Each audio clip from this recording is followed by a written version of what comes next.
Menyikapi draft pidato Presiden Prabowo adalah salah satu elemen penting yang tengah dipersiapkan jelang sidang umum PBB di New York, Amerika Serikat.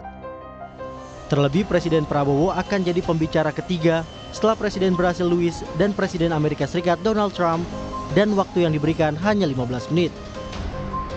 Menyuarakan perdamaian dunia disebut jadi salah satu topik dalam pidato Prabowo.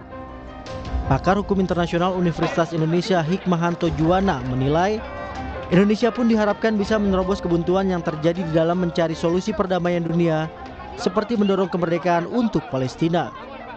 Serikat ya di bawah Presiden Trump yang tadinya sangat percaya diri bahwa bisa menyelesaikan, ternyata tidak bisa. Mungkin Bapak Presiden apabila melakukan shuttle diplomacy bisa menyelesaikan permasalahan itu.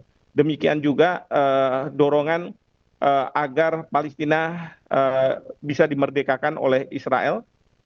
Tentu kita tidak berhubungan langsung dengan Israel, tetapi melalui jalur pemerintah Amerika Serikat dan pemerintah negara lain, agar Israel segera menghentikan kekerasan, kekejaman kemanusiaan yang sekarang ini berlangsung di Gaza. Indonesia memang aktif menyuarakan perdamaian dunia termasuk untuk rakyat Gaza Palestina. Bantuan pun terus disalurkan untuk warga Gaza yang hingga kini masih terus digempur tentara Israel.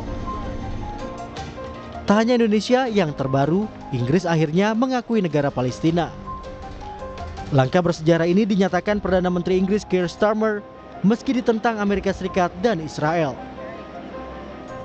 Sebelumnya ada negara Australia dan Portugal juga sudah mengakui kemerdekaan Palestina. Ini adalah bagian dari proses untuk mengakhiri konflik di Gaza dan membantu mendorong perdamaian abadi antara Israel dan Palestina. Saat ini sudah lebih dari 150 negara yang sudah mengakui Palestina. Tim Liputan Kompas TV. Kita bahas soal apa yang menjadi isi pidato dari Presiden Prabowo Subianto di sidang umum Majelis PBB nanti, saudara, bersama dengan Suzy Sudarman selaku pakar hubungan internasional dari Universitas Indonesia. Selamat petang, Prof.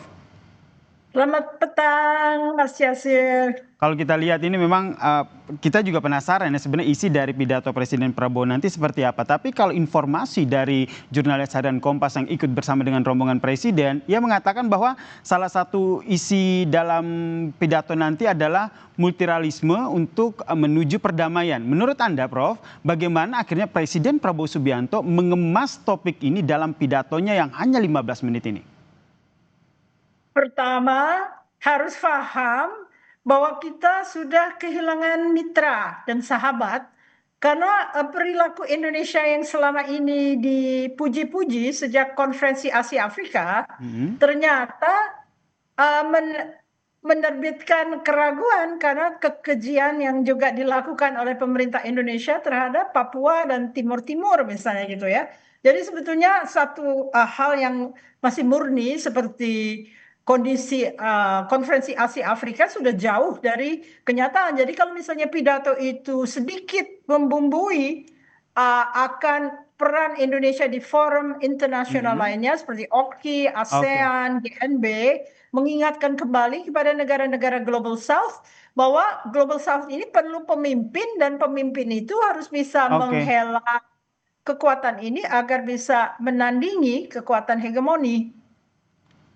Baik, berarti menurut Anda nanti pidato yang nanti disampaikan oleh Presiden Prabowo ini posisi Indonesia akan diperhitungkan oleh negara-negara yang hadir di sana dan juga menyikapi pidato yang disampaikan oleh Presiden Prabowo Subianto jika nanti yang disuarakan juga terkait dengan kemerdekaan Palestina. Jangan dijawab dulu ya, Prof. Kita lanjutkan perbincangan kita usai jeda berikut ini.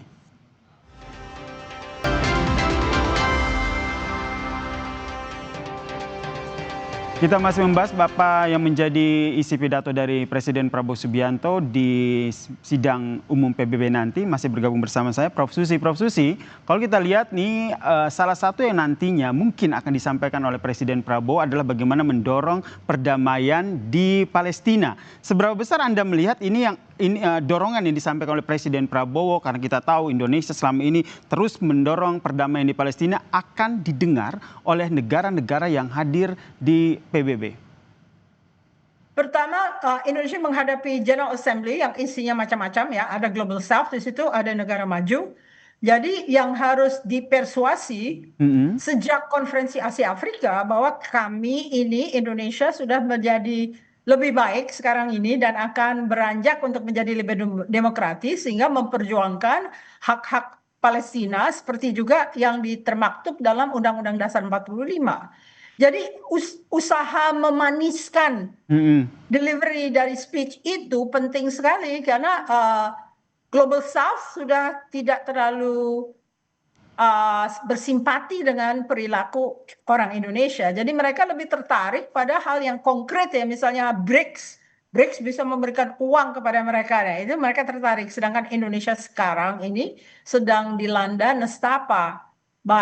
Baik berupa rekam jejaknya kurang baik, dia juga tidak bisa mengobrol uang untuk bisa menarik Global South untuk bersama-sama berjalan agar kelompok hegemoni ini tidak semena-mena kepada negara yang lemah. Itu harapan saya. Apakah itu lobby yang manis sekali akan termaktub dalam pidato Pak Prabowo yang seorang TNI yang tidak lazim untuk melakukan lobby-lobby sifat manis, itu Nah ini yang masih kita terka-terka ya, karena draftnya juga masih disusun begitu informasinya. Tapi menurut Prof. Susi sendiri kan sekarang juga makin banyak begitu negara-negara yang ada di Eropa begitu juga akan menyampaikan bahwa mereka juga telah memberikan dukungan untuk kemerdekaan Palestina begitu. Nah menurut Anda dengan adanya banyaknya desakan seperti ini, sikap dari Israel sendiri ataupun Amerika Serikat sendiri seperti apa?